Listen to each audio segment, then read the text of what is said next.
Hello everyone, कैसे हैं आप लोग। एक बार फिर से वेलकम है आपका टीच मी क्लाउड के यूट्यूब चैनल पे। और guys, I am Manjeet Rawat, your online instructor. So सबसे पहले thank you so much for your support. जैसा कि हमने देखा कि आप VMware वर्चुअलाइजेशन की वीडियो पे काफ़ी अच्छे लाइक्स और कमेंट्स आ रहे हैं। Thank you so much. Suggestions भी आ रहे हैं और क्वेश्चंस भी पुटअप हो रहे हैं। तो गाइज, ये जो अपने पास वीडियो है, ये अगली वीडियो 20 क्लास है ये। और इस क्लास में हम आपको डिस्क्राइब करने वाले हैं एक और इम्पॉर्टेंट टॉपिक vSphere 6.5 का। और बेसिकली इसमें हम देखेंगे कि क्लोनिंग और टेम्पलेट, जो मोस्टली हम लोगों का क्वेश्चन रहता है कि दोनों में डिफरेंस क्या है, इसका हम एक प्रॉपर प्रैक्टिकल देखने वाले हैं कि क्लोन से क्या क्या बेनिफिट मिलते हैं या किस केस में हम टेम्पलेट को क्रिएट करते हैं। तो ये पूरा प्रॉपर एजेंडा है अपने पास और इस पे हम थ्योरेटिकल और प्रैक्टिकल दोनों बात करेंगे। And we'll also try to understand about the another option which is available in our virtual machine property। लेकिन अभी के लिए हम केवल क्लोन और टेम्पलेट के बारे में बात करेंगे। तो चलिए स्टार्ट करते हैं प्रैक्टिकल। बट उसके पहले अगर आप फर्स्ट टाइम वीडियो देख रहे हैं और पहली बार चैनल पे विजिट किए हैं तो आप चैनल को सब्सक्राइब कर सकते हो। जैसे ही आप सब्सक्राइब करते हैं, आप प्लेलिस्ट में जाकर के मल्टीपल टेक्नोलॉजी की वीडियो को फाइंड आउट कर सकते हो और साथ ही साथ जो अपने पास VMware वर्चुअलाइजेशन की वीडियो सीरीज में जो भी नई वीडियो अपलोड होगी उसका नोटिफिकेशन आपको ऑटोमेटिक मिल जाएगा, राइट। तो पहले तो कोशिश करते हैं समझने की क्लोन और टेम्पलेट के बारे में। तो गाइस, सेटअप अपने पास रेडी है। पहले हम क्लियर कर लेते हैं अपना डाउट, जो क्लोन और टेम्पलेट में हमारा डाउट है उसको क्लियर कर लेते हैं, फाइनल कर लेते हैं। फिर उसके बाद एक छोटा सा प्रैक्टिकल देख लेंगे सभी स्टेप के साथ। और चलिए, तो यहाँ पे अपने पास जाहिर सी बात है हम लोग vSphere 6.5 पे बात कर रहे हैं। अभी के लिए 6.5 पे है, गॉट इट। अभी के लिए 6.5 है, लेकिन अभी नेक्स्ट सीरीज जो हम स्टार्ट करेंगे वो 7.0 और 6.7 पे रहेगी। अभी के लिए हम 6.5 पे ही काम कर लेते हैं, ठीक है। तो गिव मी 1 मिनट। ये अपने पास vSphere 6.5 पे पूरा टास्क हम लोग परफॉर्म कर रहे हैं और आज का जो एजेंडा है, आज का जो टॉपिक है वो है क्लोन एंड टेम्पलेट। तो गाइज, उम्मीद है ये आपको क्लियर तरीके से समझाने की कोशिश करेंगे हम। चलिए, क्लोन और टेम्पलेट बिल्कुल सेम। कुछ लोग तो कहते हैं कि दोनों सेम है, तो दो अलग अलग सर्विसेज क्यों रखी गई हैं। तो गाइज, इसको क्लियर कर लेते हैं पहले। क्लोन और टेम्पलेट सर्विस के लिए अपने इन्वायरमेंट में एक ESXi होस्ट होना ज़रूरी है। साथ ही साथ वो ESXi होस्ट हमारा vCenter सर्वर से जुड़ा होना चाहिए, ठीक है। मल्टीपल ESXi इन्वायरमेंट में रहते हैं, लेकिन अभी के लिए हम केवल एक सिंगल ESXi की बात कर लेते हैं। ये अपने पास ESXi होस्ट है और यहाँ पे ये अपना vCenter सर्वर है, ठीक है। हमारा ESXi host directly vCenter server से कनेक्टेड है। एंड इस ESXi होस्ट पे हमने कुछ वर्चुअल मशीन क्रिएट कर रखी है, राइट। तो इस वर्चुअल मशीन को हम क्या करने वाले हैं, इस वर्चुअल मशीन में क्या करने वाले हैं बेसिकली, इस वर्चुअल मशीन को हम क्लोन और टेम्पलेट दोनों के थ्रू समझने की कोशिश करेंगे। vCenter की अगर हम IP की बात कर लेते हैं, एक बार थोड़ा सा चेक कर लेते हैं कि क्या क्या एजेंडा है। ये अपने पास IP एड्रेस है vCenter सर्वर की 100 की, और यहाँ पे ESXi होस्ट की अगर IP एड्रेस की बात करें तो 192.168.109, ठीक है। ये 109 हमारे पास IP है ESXi होस्ट की। तो ठीक है, क्लोनिंग क्या होता है। क्लोनिंग क्या होता है गाइज कि मान लीजिए आपने ESXi पे अपने एक वर्चुअल मशीन क्रिएट कर रखी है। फॉर एग्जांपल, यहाँ पे आपने ESXi पे शेयर स्टोरेज हो, लोकल स्टोरेज हो, कोई सा भी स्टोरेज हो, आपने एक VM क्रिएट कर रखा है, ठीक है। और इस वर्चुअल मशीन में आपने कुछ सर्विस इंस्टॉल कर रखी है, एक OS है, उसके ऊपर कुछ सर्विसेज आपने इंस्टॉल कर रखी है, ठीक है ना। Everything is okay. मीन्स वो वर्चुअल मशीन बनाने में आपको काफ़ी ज़्यादा टाइम लगा। मीन्स अगर एप्लीकेशन सॉफ्टवेयर और ऑपरेटिंग सिस्टम को मिला करके बात करें तो लगभग आपने 3 से 4 घंटे उस वर्चुअल मशीन को सेटअप करने में लगा दिए हैं। नाउ क्लाइंट कहता है कि could you please give me one more virtual machine like this. तो अगर आपको सेम वर्चुअल मशीन चाहिए, सेम कॉपी वर्चुअल मशीन की चाहिए, तो आप क्या करोगे, क्लोन करोगे, ठीक है। और अगर क्लाइंट कहता है कि हमें मल्टीपल VM चाहिए, multiple virtual machine in the sense कि मे बी 15 या 20 वर्चुअल मशीन चाहिए, ठीक है। अगर क्लाइंट कहता है कि मुझे मल्टीपल वर्चुअल मशीन चाहिए, सेम की कॉपी चाहिए जो आपने क्रिएट कर रखा है, जिसमें OS सॉफ्टवेयर एप्लीकेशन सारी चीज़ें सेटिंग करके रखी है, ऐसी आप हमें 5 मशीनें और दे दीजिए या 10 मशीनें या 25 मशीनें और दे दीजिए। तो उस केस में गाइज, जब आपको एक सिंगल मशीन चाहिए, इसकी कॉपी चाहिए, तो आप क्लोन क्रिएट कर लेंगे, ठीक है ना। एक ही वर्चुअल मशीन चाहिए तो आप क्या करेंगे, क्लोन क्रिएट कर लेंगे। लेकिन हर 20 दिन, 25 दिन, 1 महीने बाद क्लाइंट कहता है मुझे इसकी 3 कॉपी और बना के दे दो या 4 कॉपी और बना के दे दो। तो उस केस में हम क्या करेंगे, अपनी वर्चुअल मशीन को टेम्पलेट में कन्वर्ट करेंगे और उसका एक टेम्पलेट परमानेंट के लिए हम सेव करके रख लेंगे। और जब भी क्लाइंट बोलेगा कि हमें इतनी मशीनें चाहिए, हम उस टेम्पलेट के ऊपर राइट क्लिक करेंगे और नंबर ऑफ वर्चुअल मशीन हम क्रिएट करके अपने क्लाइंट को फॉरवर्ड कर देंगे। क्लियर? तो आप एक सिंगल वर्ड में बोल सकते हैं, आप एक सिंगल वर्ड में बोल सकते हो कि जो क्लोन है, क्लोन इंडिविजुअल मशीन की कॉपी बना देता है, एग्जैक्ट कॉपी बना देता है, नाम से लग रहा है क्लोनिंग का। लेकिन टेम्पलेट क्या करता है? टेम्पलेट आपकी वर्चुअल मशीन की मास्टर कॉपी बनाता है। और मास्टर कॉपी का मतलब है कि आप उस मास्टर कॉपी से एन नंबर ऑफ वीएम्स को क्रिएट कर सकते हैं। बस ये आपको ध्यान में रखना है कि ESXi होस्ट की जो कैपेसिटी है वो अच्छी होनी चाहिए, राइट? तो गाइज ये थ्योरेटिकल पार्ट हुआ। सिंगल वर्ड में बोलेंगे clone, basically we need to use our cloning service to create another copy of same virtual machine, another यानी single copy of same virtual machine. Second, template की बात करें तो template is a master copy of your virtual machine, और उस master copy की help से आप N number of virtual machine को क्रिएट कर सकते हैं। ये तो थ्योरेटिकल बात हुई, उम्मीद है सारी चीज़ें क्लियर हुई होगी। अब हम चलते हैं, मूव करते हैं, अपने vCenter सर्वर को ओपन करते हैं, उसमें ESXi जोड़ते हैं। ESXi जोड़ने के बाद हम अपनी वर्चुअल मशीन का क्लोन और टेम्पलेट दोनों क्रिएट करके देख लेते हैं। तो अभी हम अगर सेटअप की बात करें तो मैंने ये अपने पास सिस्टम एक्सेस कर रखा है जिसमें हमने vCenter सर्वर लगा रखा है। ये अपने पास vCenter सर्वर है और इसको ओपन कर लेते हैं। डन, ये अपने पास vCenter सर्वर है। इस vCenter सर्वर को हम लॉगिन करा लेते हैं वेब क्लाइंट पे। चलिए ठीक है, यहाँ पे हम इसको एक्सेस कर लेते हैं। सॉरी सॉरी सॉरी,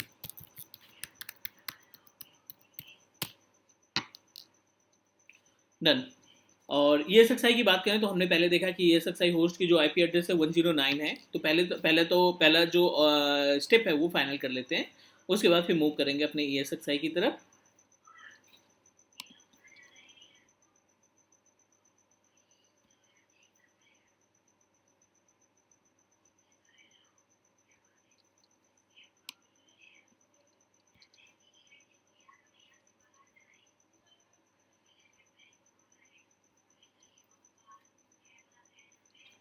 ठीक है, थोड़ा सा टाइम लगेगा इसमें। अगर हम इस सिस्टम की IP चेक कर लेते हैं, पहले vCenter सर्वर की IP देख लेते हैं। IP कॉन्फ़िग पे क्लिक कर दिया हमने और जस्ट टाइप किया 0.100, ठीक है ना। ये अपने पास vCenter सर्वर है और हमें क्या करना है, इसके ब्राउज़र पे चलना है या सर्च पे जाना है। वेब क्लाइंट ओपन करा लेते हैं इसका।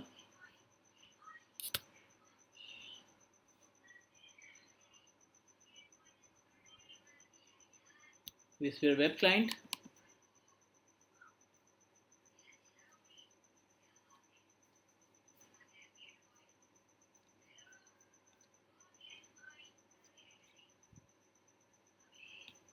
ठीक है। और वेब क्लाइंट पे हमें क्या करना है, प्रोसीड कर देना है, कंटिन्यू कर देना है। और इसका GUI पैनल जो vCenter सर्वर का GUI पैनल है उसको लॉगिन करा लेना है, एक्सेस करा लेना है।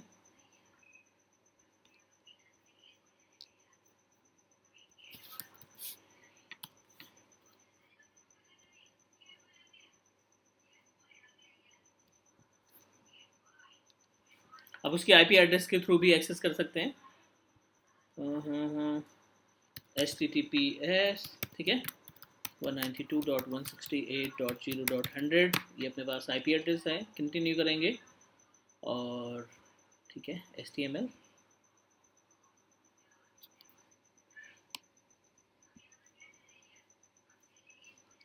Again click continue.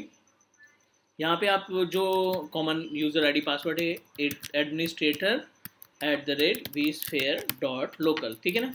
ये अपने पास यूज़र नेम हो गया, और जो पासवर्ड आपने कॉन्फ़िगरेशन के टाइम पे, इंस्टॉलेशन के टाइम पे vCenter का मेंशन किया होगा, वो आप पासवर्ड इस्तेमाल कर लेंगे।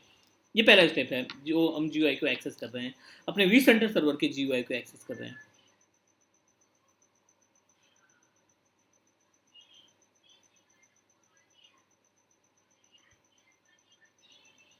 ठीक है, हमने सक्सेसफुली अपने vCenter सर्वर को एक्सेस कर लिया GUI के थ्रू। थोड़ा सा स्लो है गाइस, क्योंकि ये सारी चीज़ें ऑन प्रोमाइसेस पे इस्टेब्लिश है। तो ठीक है ठीक है ठीक है, यहाँ पे जो पहले से चीज़ें हैं हम उसको डिलीट कर देते हैं, ठीक है, क्योंकि इसकी हमें नीड नहीं है।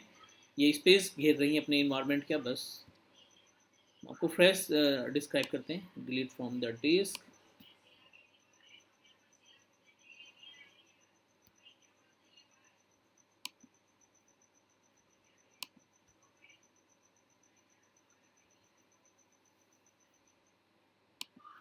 डिलीट फ्रॉम द डिस्क, ठीक है ना। अब अपने पास केवल एक वर्चुअल मशीन बची है, वो विंडोज 10 की है, ठीक है। ये प्रॉपर तरीके से रन कर रही है, इसमें ऑपरेटिंग सिस्टम है, सारी चीज़ ओके है।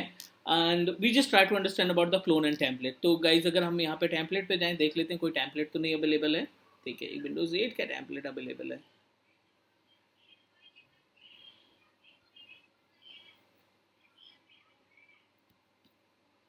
नो प्रॉब्लम, हम यहाँ पे जो टास्क परफॉर्म करने वाले हैं वो विंडोज 10 पे परफॉर्म करने वाले हैं।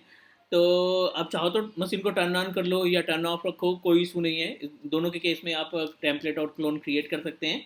तो यहाँ पे एक बार हम मशीन को टर्न ऑन कर लेते हैं और देखते हैं इसमें कौन सा ऑपरेटिंग सिस्टम रन कर रहा है।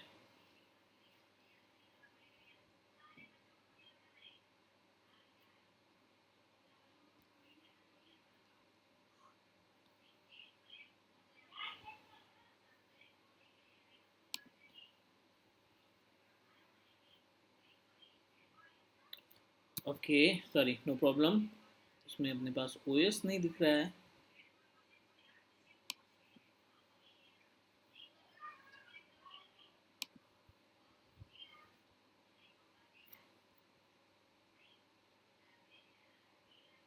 ठीक है, मशीन की कंडीशन कोई सी भी हो, टर्न ऑन हो या टर्न ऑफ हो, दोनों के केस में आप क्लोन और टेम्पलेट को क्रिएट कर सकते हैं। तो गाइज ये अपने पास विंडोज 10 ऑपरेटिंग सिस्टम है, विंडोज 10 की वर्चुअल मशीन है। हम इसको क्लोन में कन्वर्ट करते हैं। क्लोन में कन्वर्ट करने के लिए आपको राइट क्लिक करना पड़ेगा अपनी वर्चुअल मशीन पे, और गाइज यहाँ पे देखो माइग्रेशन के जस्ट बाद, माइग्रेट के जस्ट बाद एक ऑप्शन दिखाई पड़ रहा है क्लोन का। और क्लोन पे हम बात करें तो तीन तरीके के ऑप्शन दिखाई पड़ रहे हैं। पहला ऑप्शन है clone to the virtual machine, दूसरा है clone to the template, clone to the template in library. तो ये तीन ऑप्शन दिखाई पड़ रहे हैं। हमें क्या करना है, clone to the virtual machine या क्लोन टू द टेम्पलेट। जब आप क्लोन पे क्लिक करेंगे तो यहाँ पे पहला ऑप्शन आपको सेलेक्ट करना है, clone to the virtual machine. Right click करेंगे, clone to the virtual machine पे सेलेक्ट कर देंगे, कोई सा भी नाम आप यहाँ पे डिसाइड कर देंगे। जैसे हमने यहाँ पे मेंशन कर दिया क्लोन विंडोज 10, ठीक है ना, सेम ही नाम से हमने क्रिएट कर दिया, बस क्लोन वर्ड अटैच कर दिया। नेक्स्ट करो आप। और जो भी ESXi, अगर आप यहाँ, आपके पास यहाँ पे मल्टीपल ESXi कनेक्टेड होती तो आपको डेफिनेटली सभी ESXi की डिटेल आ जाती, 3 या 4 जो भी ESXi कनेक्टेड है यहाँ पे लिस्ट आ जाती, आप कहीं पे भी मूव करा सकते थे। नेक्स्ट किया, क्योंकि अपने पास एक ही ESXi है। ये हार्डवेयर, ये स्टोरेज की इन्फॉर्मेशन है, जिसमें आपके पास टोटल 17 GB की फ्री स्पेस अवेलेबल है।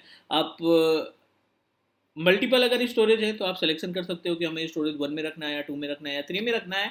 तो अभी एक ही है तो हम एक ही का सिलेक्शन करेंगे। ये इंपॉर्टेंट ऑप्शन है। 3 ऑप्शन आपको दिखाई पड़ रहे हैं यहाँ पे, customize the operating system, customize the virtual machine hardware, power on the virtual machine after creation. इनमें से किसी भी आप क्लिक कर देंगे तो उसका इन्फो, उसकी डिटेल, उस तरीके के टास्क आप परफॉर्म कर सकते हैं। ओएस चेंज करना है तो फर्स्ट ऑप्शन, हार्डवेयर कॉन्फ़िगरेशन बदलना है, 4 GB की रैम पहले थी, अब आप 8 GB बनाना चाहते हैं या 10 GB बनाना चाहते हैं तो उसके लिए सेकेंड ऑप्शन। और लास्ट ऑप्शन है power on virtual machine after creation, मतलब मशीन क्रिएट होने के बाद अपने आप ये पावर ऑन हो जाए। तो इन तीनों में से सेलेक्ट कर सकते हैं कोई सा भी ऑप्शन जो आपको चाहिए। अभी हम यहाँ पे नहीं प्रोसीड कर रहे हैं, नेक्स्ट कर देंगे। ये बेसिक इन्फॉर्मेशन दे रहा है कि आपकी ये ESXi होस्ट ये है, डेटा स्टोरेज का नाम ये है, ठीक है ना। वर्चुअल मशीन जिसको आप कन्वर्ट कर रहे हैं उसका सोर्स का नेम ये है, और डेस्टिनेशन जो आपकी वर्चुअल मशीन क्रिएट होगी, क्लोन जो आपका क्लोन बनेगा उसका नाम ये है। तो फिनिश कर देना है, सिंपल सा। थोड़ा सा इंतजार कर लेते हैं, प्रोसीड हो चुकी है। यस, अपने पास एक दूसरी वर्चुअल मशीन क्रिएट हो गई है क्लोन विंडोज 10 के नाम से। एंड विंडोज 10 हमारी ओरिजिनल मशीन थी, ये विंडोज 10 जो है नई वर्चुअल मशीन क्रिएट हुई। ये तो ठीक है, बट गाइज अब जब क्लोन बना है तो क्लोन का मतलब है कि आपकी सारी चीज़ें जो हैं टोटली कॉपी बनी है। चाहे वो आपके वर्चुअल मशीन का मैक एड्रेस हो, चाहे वो आपके वर्चुअल मशीन का कंप्यूटर नेम हो या एप्लीकेशन सॉफ्टवेयर, कुछ भी, टोटल क्लोन है। तो जब आप क्लोन की बात करते हैं तो सेम कंप्यूटर नेम से या सेम मैक एड्रेस से अगर एक ही इन्वायरमेंट में, एक ही नेटवर्क में दो वर्चुअल मशीन होती हैं तो उसमें कॉन्फ्लिक्शन आ जाता है, कॉन्फ्लिक्ट कर जाती है वर्चुअल मशीन, और एक मशीन उनमें से नेटवर्क पे इस्टेब्लिश नहीं हो पाती, राइट। ना वो डोमेन का मेंबर बन पाएगा, ना उसमें आप डेटा शेयरिंग कर सकते हैं, ना कोई एक्टिविटी परफॉर्म कर सकते हैं। तो उसके लिए, उस प्रॉब्लम से बचने के लिए आपकी वर्चुअल मशीन जिसका आपने क्लोन बनाया है उस पर एक छोटी सी कमांड चला देंगे, जिस कमांड का नाम है सिस्प्रप, सिस्टम प्रिपरेशन इसको बोलते हैं, SYSPREP। आप इसको प्रेस करके, इसको रन में टाइप करके इंटर कर देंगे, और यहाँ पे देखो एक सिस्प्रप का सेटअप आ गया है। इस पर डबल क्लिक करेंगे और इंस्ट्रक्शन को फॉलो करते जाएंगे कि आपको क्या क्या चीज़ें चेंजेस करना है। ये इंपॉर्टेंट है दोनों के केस में, अगर आप क्लोन बनाते हैं तब भी, अगर आप टेम्पलेट बनाते हैं तब भी। तो दोनों के केस में आपको क्या करने हैं, सिस्प्रब कमांड चलानी है जब आपका क्लोन कंप्लीट हो जाए या जब आपका टेम्पलेट से आपने वर्चुअल मशीन को क्रिएट की है। तो गाइज उम्मीद है आपको क्लोनिंग का मतलब क्लियर तरीके से समझ में आ गया होगा। फिर भी आप सजेस्ट कर सकते हो, कमेंट कर सकते हो, क्वेश्चन पुटअप कर सकते हो, उसके लिए फ्री हो आप।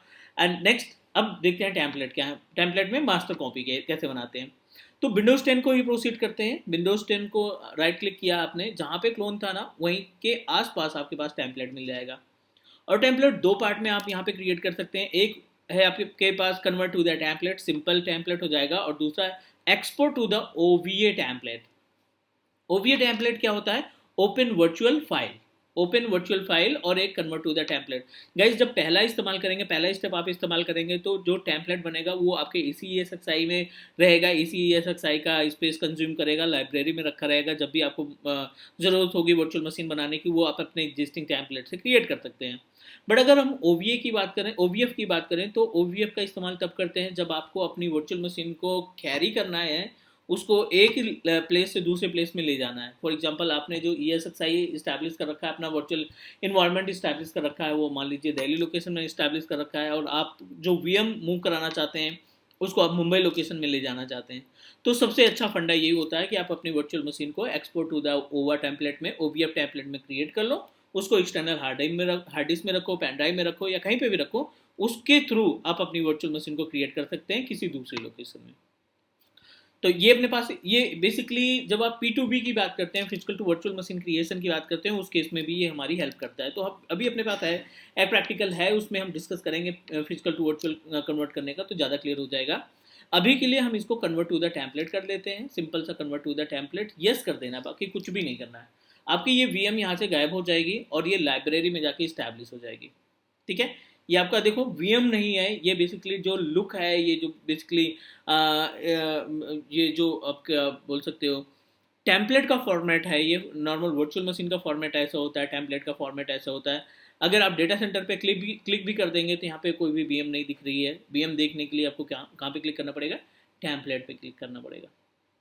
तो गाइज टेम्पलेट का मतलब master copy of your virtual machine. जो भी वर्चुअल मशीन आपके पास है उसकी आप मास्टर कॉपी बनाना चाहते हैं, उस केस के लिए आप टेम्पलेट बनाएंगे, ताकि आप अपने टेम्पलेट से multiple VM, n number of virtual machine को क्रिएट कर सकें।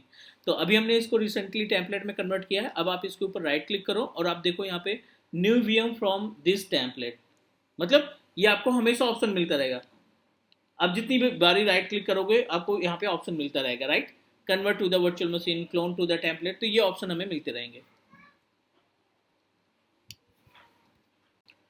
ओके, सो अब यहाँ पे देखें, राइट क्लिक करें अपने टेम्पलेट के ऊपर, तो पहला ऑप्शन दिखाई पड़ रहा है new VM from this template, मतलब n number of template, n number of virtual machine आप इस टेम्पलेट से क्रिएट कर सकते हैं। ये इस्तेमाल हम तब करेंगे जब क्लाइंट कहता है हर 10 दिन या 15 दिन या 2 महीने 3 महीने में क्लाइंट बोलता है कि आप प्लीज़ इसकी एक कॉपी और क्रिएट कर दो, वर्कलोड बढ़ रहा है, क्लाइंट बढ़ रहे हैं। तो उस केस में आप क्या करोगे, इसको टेम्पलेट बना के रख लेंगे, और जब भी आपका क्लाइंट डिमांड करेगा विद इन 5 मिनट उसके लिए एक वर्चुअल मशीन तैयार कर देंगे, राइट। सिस्प्रग कमांड चला के convert to the virtual machine, अब काम हो गया आपका। अगर आप इसको VM में कन्वर्ट करना चाहते हैं तो second option clone to the template, अगर आप इसको क्लोन में कन्वर्ट करना चाहते हैं इसी टेम्पलेट का, तो आप क्रिएट कर सकते हैं क्लोन टू द लाइब्रेरी। एक लाइब्रेरी में अगर आप सेव करना है इसको परमानेंट के लिए, तो आप फोर्थ ऑप्शन का इस्तेमाल कर सकते हैं। तो हम यहाँ पे चलते हैं new VM from this template, पहले ऑप्शन पे क्लिक किया, VM का नाम दे देते हैं Win10 from template, Win10 from template, ठीक है। नेक्स्ट करते हैं, और यहाँ पे जो आपके पास ESXi होस्ट है उसको सिलेक्शन कर लेते हैं। नेक्स्ट अगेन, डेटा सेंटर एक ही है तो जाहिर सी बात हमें उसी को सिलेक्ट करना पड़ेगा, कस्टमाइज नहीं करना है। नेक्स्ट करते थे, फिनिश, क्लियर, 28%, 94% कंप्लीटेड। यहाँ पे जाते हैं, अब आप देखो यहाँ पे दो वर्चुअल मशीन है, Windows 10 from template, clone Windows 10। तो ये कॉन्सेप्ट हुआ अपने पास क्लोनिंग और टेम्पलेट का। उम्मीद है आपको सारे स्टेप क्लियर हुए होंगे। फिर भी अगर डाउट है या क्वेश्चन है तो आप पुटअप कर सकते हो। तो आज के लिए इतना ही, हम नेक्स्ट मिलते हैं अगली वीडियो में और कुछ अलग से टॉपिक पे बात करेंगे। सो गाइज तब तक के लिए take care and bye bye. And guys please live session को ज्वाइन करना मत भूलना, क्योंकि लाइव सेशन के केस में आपको बहुत ज़्यादा बेनिफिट होने वाला है। आप डायरेक्टली क्वेश्चन पुटअप कर सकते हैं, कमेंट कर देंगे, फिर रिप्लाई आएगा 1 घंटे 2 घंटे 3 घंटे बाद। लेकिन जब लाइव सेशन हमारा चलता है तो लाइव सेशन के केस में अगर जब ज्वाइन करेंगे तो आप इमीडिएट क्वेश्चन पुटअप कर सकते हैं, खासकर VMware के लिए। तो लाइव सेशन की अगर हम बात करें तो वेंसडे अपना लाइव सेशन है 11 o'clock, हम लोग 11 o'clock मिलेंगे। बाकी आप गाइज आप अपना फीडबैक जरूर देते रहिए। That's it, take care, bye bye, मिलते हैं जल्दी।